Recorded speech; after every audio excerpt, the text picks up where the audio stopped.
Youssef, go ahead and pronounce your last name for me so I make sure we're saying it correctly. Koudssi? Koudssi. Okay, we got Youssef Koudssi here. Youssef, final season obviously here at the University of Arizona. What are you going to remember about your time here? It seems like you've been here, you've been around these parts forever. It does feel like I've been here forever. There's a lot to remember. I've been here for 6 years now. I think honestly just the people I've met, the friends I've made, and just a good time I've had around here. It's something that I'm definitely going to miss. This competition out here today, obviously you had some guys that you've competed against, Turner Washington, ASU. There's some Olympians in the group with Reggie. What's it like to kind of be out there competing in a group like that? It's always super cool.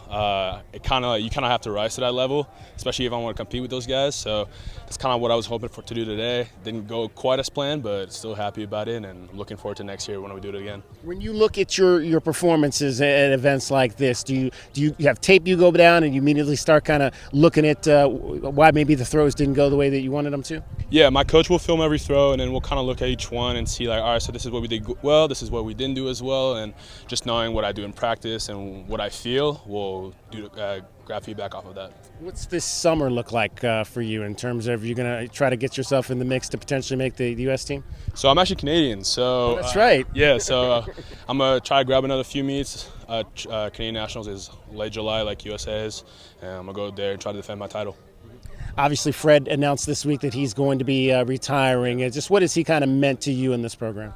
Man, I mean, so when I was a senior in high school, I had 2 walk-on opportunities here in Northern Arizona, and he was one of the 2 people that believe in me, so he means the world to me, and I'm happy to see him retire and finally settle down, but obviously we're going to miss him around here, especially him being here for 30-some years, so it's a huge loss, but I'm happy for him and his family. What's been the key for you to obviously come in here as a walk-on and be able last year to go to NCAAs and place in the top 15?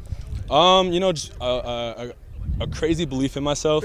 Obviously, walking on, like, a lot of people count you out, so I just had a belief in myself that nobody had, and luckily I've been surrounded with great athletes like Jordan Geist and great coaches like TJ Crater and Lucas McKay, and they just helped me along the way. So, and also training partners like Zach Landa, him and I have been going at each other for 5 years, and I'm so happy to be able to at the top with him right now, so it's exciting. Yeah, what's the biggest piece of advice Jordan ever gave you?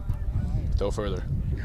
Throw further. If you know Jordan, that's it makes easy. sense. Hey, if you know Jordan, that makes a lot of sense. That was definitely the best advice he ever gave me. So now, are you still going to be competing at West prelims coming up in NCAAs? Yeah, that's the plan. This was kind of perfect timing in between, try to get some points for World Athletics and kind of a tune-up too.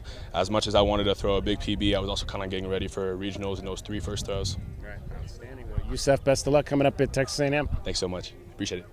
Awesome, brother. Thank you so much.